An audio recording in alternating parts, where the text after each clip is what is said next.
On the road, in the gym, at a coffee house.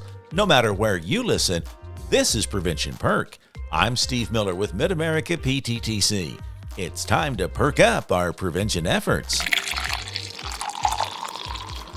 My guest today is Dr. Monty Burks, Deputy Director of the Governor's Office of Faith-Based and Community Initiatives, where his role is engaging and connecting Tennessee's faith communities to government and other nonprofits with the goal of creating partnerships.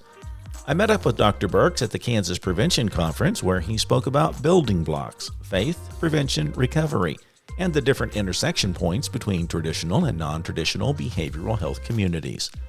Hello, Monty, and welcome to Prevention Perk. Hey, thanks for having me, friend. Steve, it's a pleasure to be able to jump on your show. I know we've had a couple of different times we were supposed to get together. It was mainly on me, but I'm glad I got to get on here right now to talk about all the good stuff going on. Well, you got a lot going on with your life, and I love what you're doing in the state of Tennessee. We'll unpack that as we go along. But my first question is, how in the world do you get excited about doing prevention work? What was kind of your path into prevention? Well, Steve, let me tell you, man, it was the most cool introduction to prevention that one could even ask for. Many moons ago, I was working as a job placement specialist for a rural reentry program. And the primary focus of my job there was helping people that had been incarcerated, that were formerly incarcerated, find access to the workforce. And in doing that, we started partnering with other institutions that provided behavioral health services. And there was a local anti-drug coalition. That's the prevention coalitions were formerly called all anti-drug before they moved over to being called substance abuse prevention. But it was an anti-drug coalition. And the executive director she and I had ran into each other in the public space, and I was working with some kids, with a group of children. And she, around martial arts, I was doing some kickboxing classes, wrestling, some other things. And she was like, I would love for you to come over to our prevention coalition, sit down with us so you can see the type of work we do, and maybe even get you to come over and start working with some of the young people that are transitioning through these communities. And at first, I didn't really understand what she meant by prevention. So it was really good for me to go and see prevention at work. And from the very first day I sat at one of their monthly meetings and saw all of the different sectors of the community focused on common goals and common interests, I was engaged in prevention. It wasn't my primary job, but it was something that was a primary focus of me personally, because I saw the need and the gaps in things that our children had. And so that was my introduction into prevention. And then there's a lot of other pieces to that story that we can get into in a minute. But that was it, man. You're listening to Prevention Perk. The funder of this project, along with all the other products of the Mid-America PTTC, is the Substance Abuse and Mental Health Services Administration. Although funded by SAMHSA, the content of this recording does not necessarily reflect the views of SAMHSA. Since 1993, SAMHSA has actively engaged and supported faith-based and community organizations involved in mental health services and substance use prevention and treatment.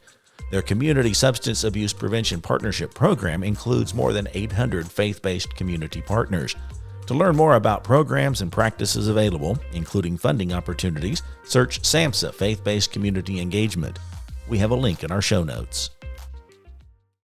Well, I notice in reading about you that it says in your spare time that you practice Brazilian Jiu-Jitsu, mixed martial arts, and Muay Thai. Am I saying that right? Muay Thai kickboxing. Yes. Kickboxing. So that's kind of your entry point. So does that kind of play into your prevention work? And I mean, do those two worlds kind of collide? And how does that work?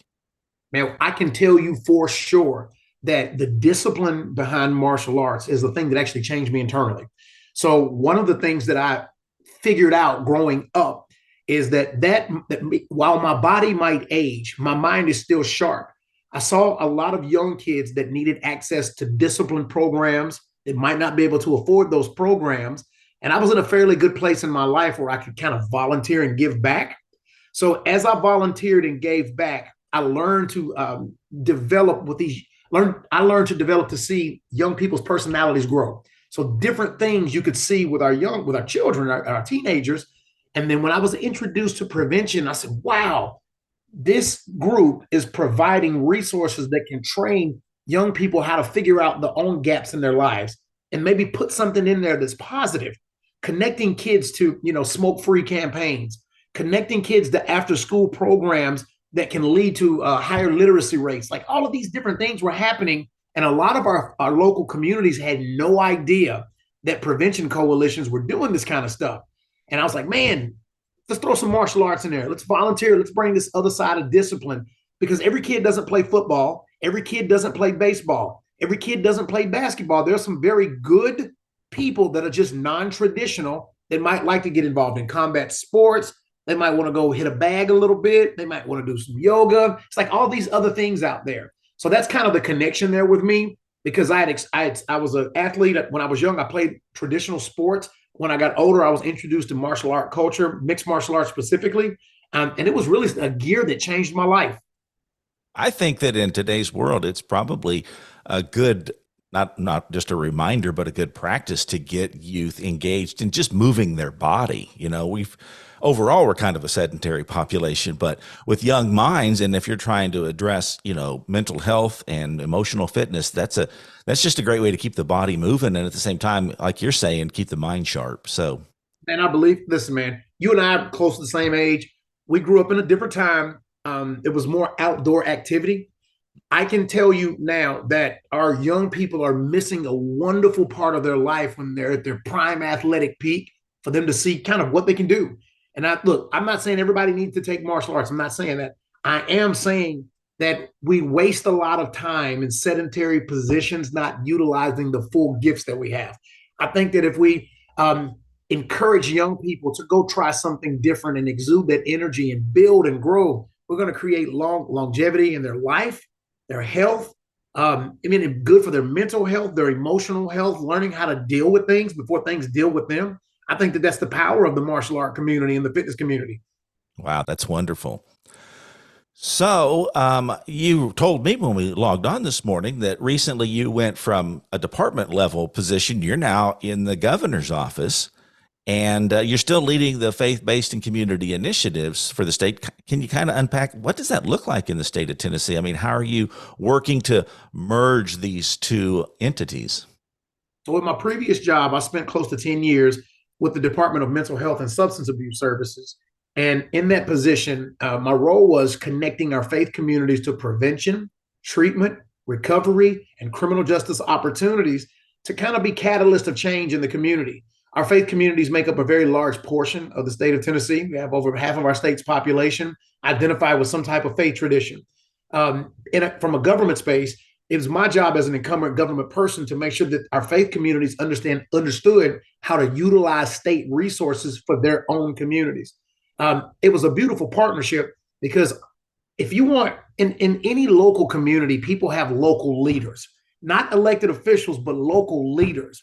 And a lot of times those leaders are people that are connected to those faith communities, or those county commissions, all of those local entities. And partnering with faith communities, you get to hear things on the ground as they happen in real time. And you also get to hear from people in real time what they see as an issue in their community. That's the power of having a faith-based initiative and having a person that's really connected to the pulse of those communities. And in that previous role, I ended up being able to take some really good state resources and pulling together a team of close to 30 people that had lived experience in, addiction, mental health, formerly incarcerated, people that had been through all of the things in life that was supposed to count them out. And they became the front fighters on a team of people that were like, listen, I've been there, no judgment. Let's figure out how to get out of this, do it together. So in my new role, I'm in a very similar space. My primary focus is now, I've moved from that position to the deputy director of the governor's office. And we're helping build and architect this wonderful entity that's still doing the same thing, but we're not just focused on behavioral health. We're also focused on big time reentry work, volunteer mentors, working with children as they age out of the foster system, all of these different spaces where faith communities can provide community level wraparound supports. In our faith communities, man, you don't have to have a high level academic background to go and love somebody back to life. You just don't have to do that. If you're a pulse and a vein connected into a community, people will trust you. You might have an HVAC certification. You might be a plumber. You might be a horticulture person. You might be a landscaper. You're still a leader in that community, and people are going to go to you before they go to anybody else. So try to equip those communities with tools so they can respond to problems in their own time And then it's up to us to give them tools, just in case the problem gets a little bigger. Now they have tools to address issues on a local level. I think that that's the power of faith-based and community initiatives, is we're diving in the dirt, bringing resources. And also, I'm a humble person. I know that I'm not from everybody's communities and I can't answer everybody's questions, but I'm smart enough to realize that I have a whole state of other people and a whole group of other people that are probably experts in some field that I could bring to a faith community and let them answer questions about social determinants of health, or to talk about mental health resources, or to talk about transportation or collegiate activity, all those things, man. Well, you mentioned, so you have, I think you used the term, you have kind of like this army of people that can kind of go out into the communities, and you're connecting them with some of the support and services that come from a state level. At the same time, do you spend time working with this population and kind of educating them on how to advocate for those services or for those supports? Is that kind of a two-way street that you're working on? Man, it is a two-way street. Yes. Advocacy is one of the things that I think that we all need to do better with in any one of our professional spaces. So that's one of the things, even from a personal standpoint, I'm a constant advocate because I get it. Sometimes there are different communities that are not connected to other communities. So sometimes a powerful, strong advocate that can bridge people is needed. So pushing advocacy on every level, from state, local, federal, any faith-based, non-faith-based, profits, nonprofits, having people that can get into those spaces and show people that there are transitions in life, that people overcome things, that we deserve a second or a third chance. If you want to build a workforce, start looking at people that have been formerly incarcerated that want to get back into the workforce. When you have advocates that can paint the picture, and then possibly they themselves have been through those situations, I think that changes communities. I think it changes people's hearts. You can have some very diametrically opposed communities that can be bridged by a person that's connected to both of them, showing them the transition between the two. And I think that that's where advocacy can really come in. And then also people that understand the financial, equations behind it. Hey, we both know that an ounce of prevention can change a whole community. We also know that a person with lived experience might be what it takes to get 20 family members to actually go to the doctor, versus the doctor coming to the people in the community, speaking to them in language that they might not understand. So advocacy is super important. And it needs to be something that is always, always, always in every conference, every conversation, every boardroom. You have to have a powerful advocate. In reading some of your background, I came across it. Faith, prevention, recovery, and criminal justice are all places that can either open or close doors that might ultimately lead to freedom from life-controlling issues. So just that statement there obviously demonstrates that you're passionate about getting people connected to support services. So I see that you're also a certified peer recovery specialist. So you bring that lived experience into the work that you're doing, and you're an example and an advocate not only for yourself, but for people that you're serving in the community, I assume. Yeah, absolutely, man. And I'm very open about my story, about things that have happened in my past. And I think that being a peer has helped me personally in my own journey. But it's also for me as a person. I've taught in different universities. I've worked in different government spaces. I've worked very close with different government agencies and entities. And I can always bring that hinge of lived experience, and I'm open to tell about it. One of the things that it's done is it's almost created, not almost, it has, it's created an opportunity for other professionals that might not have lived experience to see that people can make it, man, that people do survive, and that sometimes life controlling issues only control people because they don't know resources to pull themselves out of a pit. And, when you talk about freedom, we all have things that have controlled us at some point in our life if we're an adult.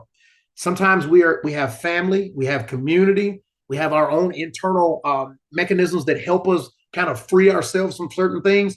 But what about the people that don't have those resources? What about there might be some biopsychosocial, and other spiritual issues that might keep a person from moving forward?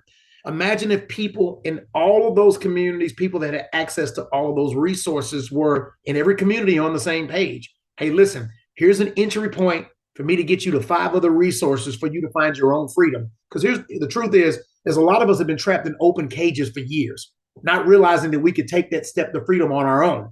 So other people advocating, walking beside people, not pushing them, opens the door for like all of this beautiful stuff, man. You have all these people, man, that have been formerly incarcerated, that have been in treatment programs, that are now in leadership positions. I've watched online lately, I've seen people that are pushing from the ground up initiatives around addressing substance abuse on a very micro level. That's what it takes to get things to change on local levels. You're listening to Prevention Perk. A podcast is like a breakout session from your daily routine. It's a unique way to perk up your prevention efforts. We'd like to hear from you. Please send your comment, topic, or guest suggestion to midamericapttc@gmail.com. So it seems like, if I can simplify this in a way, I hear a lot of times people are trying to reduce barriers to access in the community. And that could be the reentry process. That could be people that are on the street. That could be people that are struggling with substance or mental health issues. And there's these barriers, and people will say, well, if they really want it, they'll learn how to overcome those barriers. And essentially what I'm hearing you saying is, by harnessing the resources that are available and those advocates that you have, you're going out and helping them walk, not have to overcome them, but essentially just walk right through them. It's Absolutely. Like, hold my hand and take me there, because I know that the power of partnerships and resources can open doors. And at Mid-America PTTC, we say prevention is better together, and together we are stronger. And you're saying there are obstacles, there are barriers, because if you don't have a degree in understanding how to navigate this, you may have street smarts, but how to navigate for those services. And you're saying, here, just take my hand and we'll connect everybody together. And that way we can make a difference across the community spectrum. Absolutely, man. It's a warm handoff. You and we work in a professional space. We see 1,000 resources that a person struggling might not see. Then we have to go and look at the person who that's struggling, that might have some type of issue they need help with.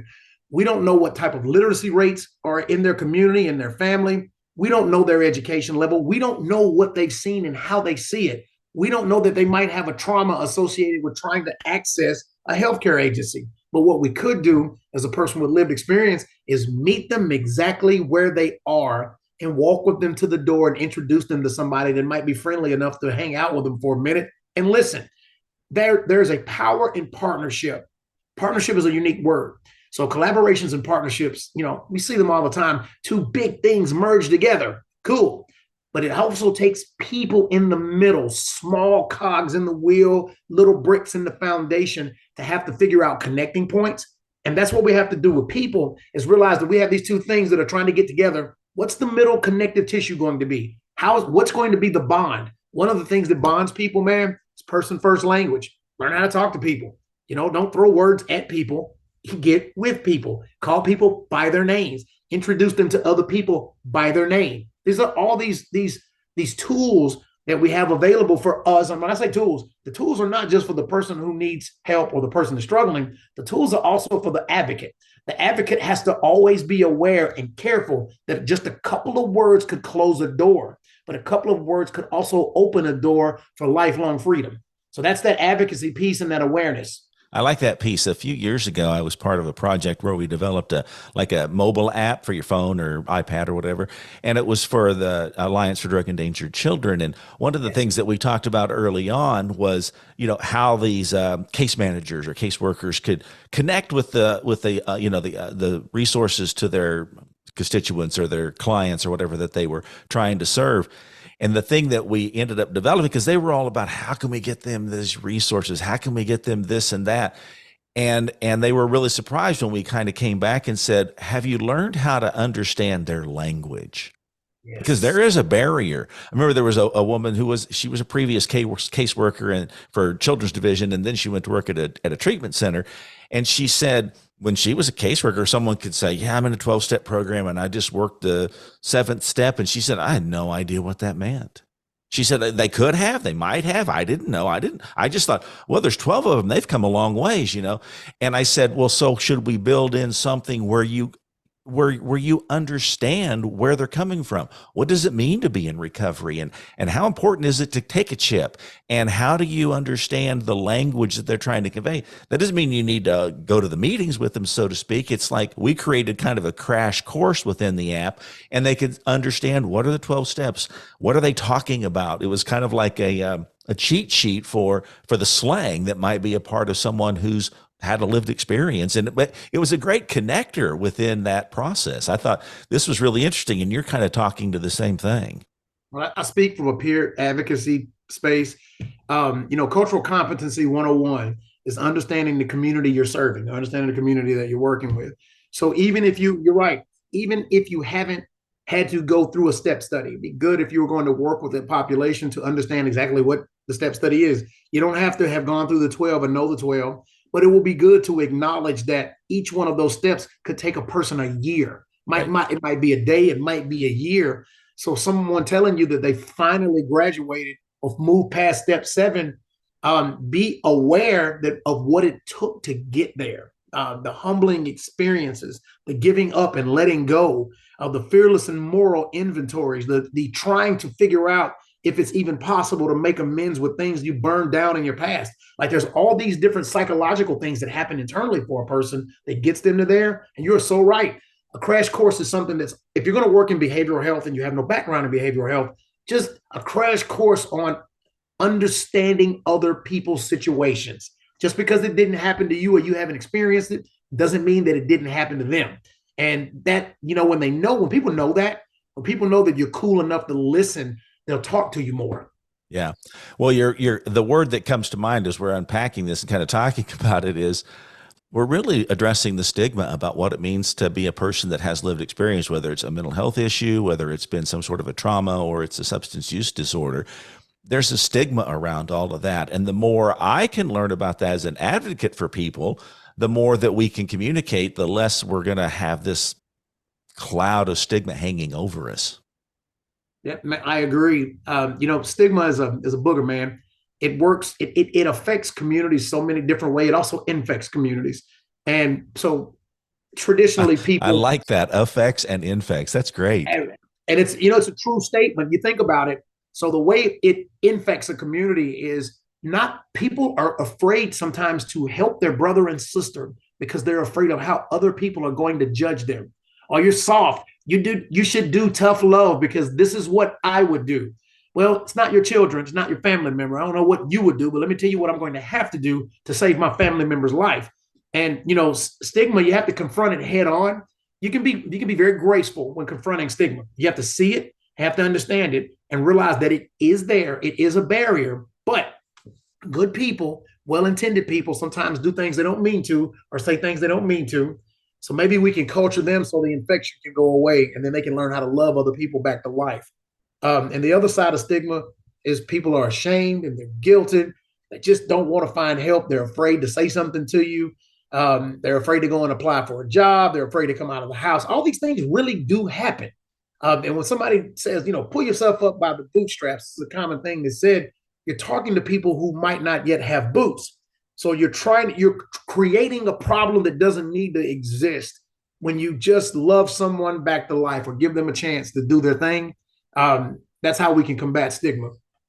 Well, you're a passionate person, Monty, and I know that you're probably connected with a lot of people. You said you've been doing this a decade or more.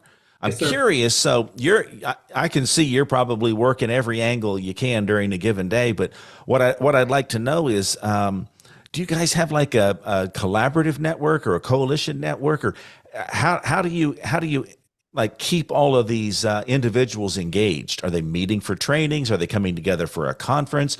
Because, you can pick up the phone and call them, but how do you kind of convene them and get them new information or more resources and then send them out in a typical way that a coalition would? But from your perspective, specifically with the faith-based initiatives, is there a coalition or something that's kind of a pipeline?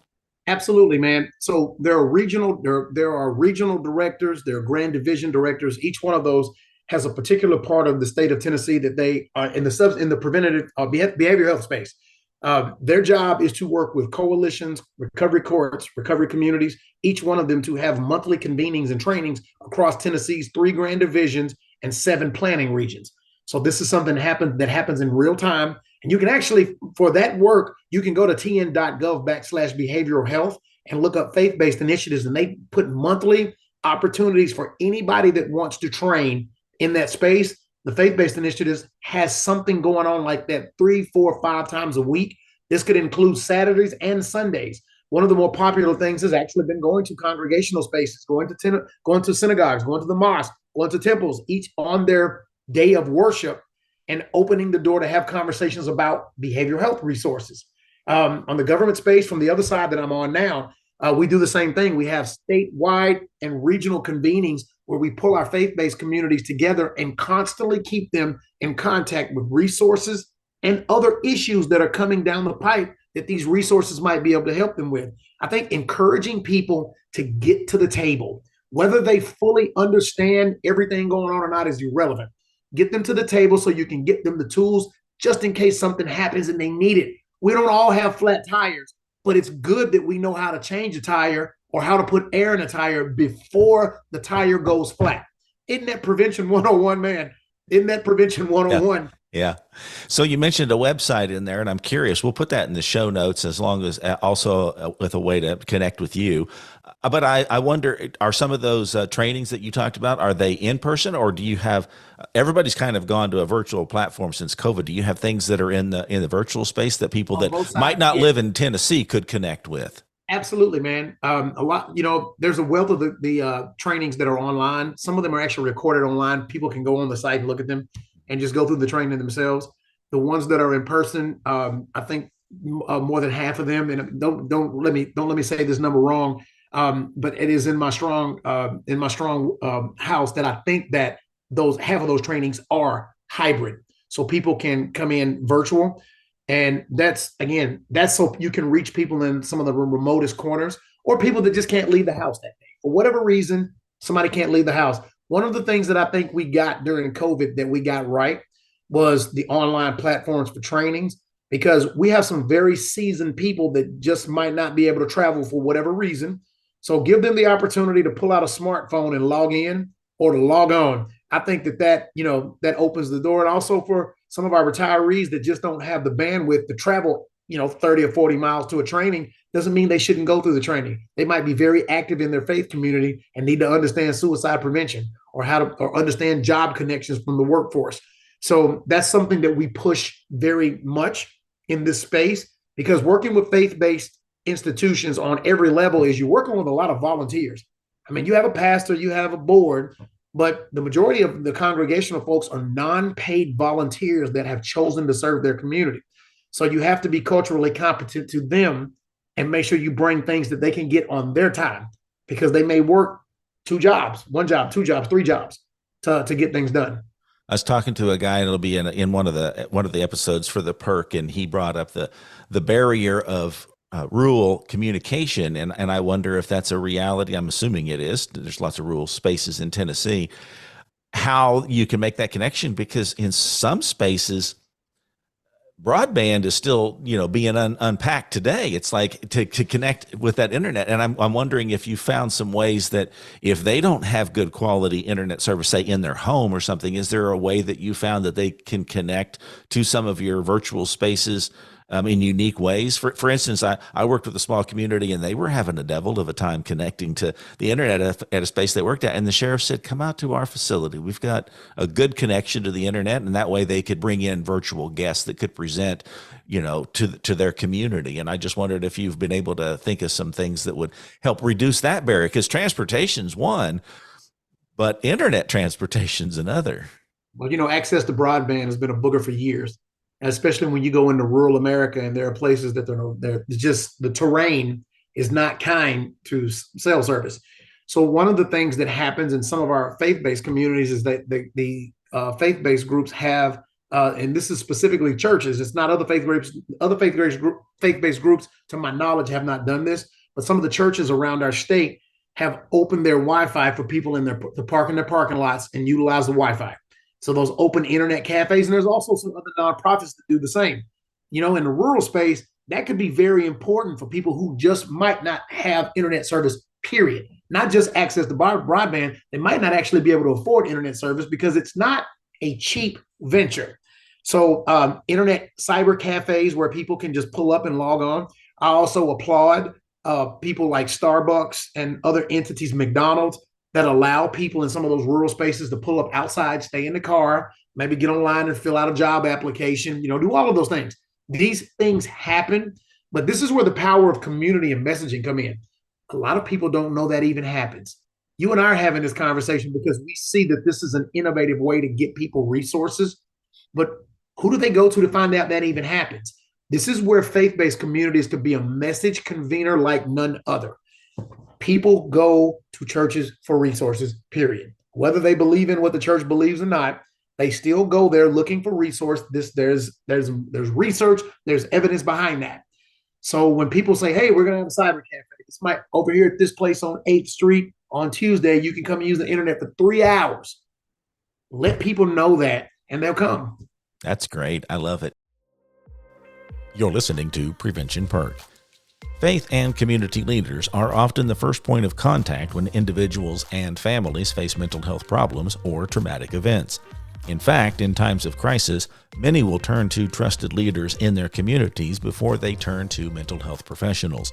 Religious and other community organizations can play an important role in supporting individuals living with mental illnesses and encouraging them to seek help. There is a link in our show notes to learn more about the role of faith and community leaders in mental health.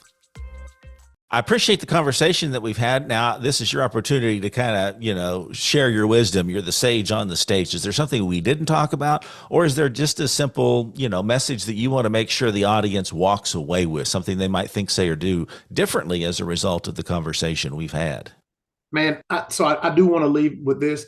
There is power in partnership. And when you say power in partnership, all partnerships don't need to be in the space that you're comfortable working in. You have to be able, listen, I don't like to speak in absolutes, but we need to be encouraged to go and find partnerships in spaces that we don't traditionally work with. To build a toolbox, you need to learn how to work with different tools just in case something happens when you need them. If you work in the prevention space, go partner with workforce development. If you work in workforce development, go partner with the recovery community. If we're looking at building resource platforms for people that have been through all of the stuff that is supposed to statistically count them out, wouldn't it be better if we knew about all of the resources that can help that person rebuild themselves? I ain't in the saving business and I ain't in the rebuilding business. This is what I am into. I am into grabbing tools and giving them the people so they can save themselves and they can rebuild themselves. And that's the power of partnership. We don't have to be able to do it all to help somebody understand the resources so they can do it and then walk beside them. That's where that bottle of water might be able to get them over the threshold to finish the project. My guest on this episode has been Dr. Monty Burks. You'll be able to find links to connect with him in our show notes. Thanks again, Monty, for being here today. Thank you, Steve, man. This is awesome. I'll come back anytime. Maybe one day me and my good friend and colleague, Ricky, could get on together and do a show with you. I think that would be great. That'd be great. I'm on a plug now. Yeah. Well, I want to thank everyone else for tuning into the Prevention Perk, the podcast from Mid-America PTTC. To learn more about our innovations, visit pttcnetwork.org and look under your PTTC for the Mid-America link. Remember, prevention is better together, and together we are stronger.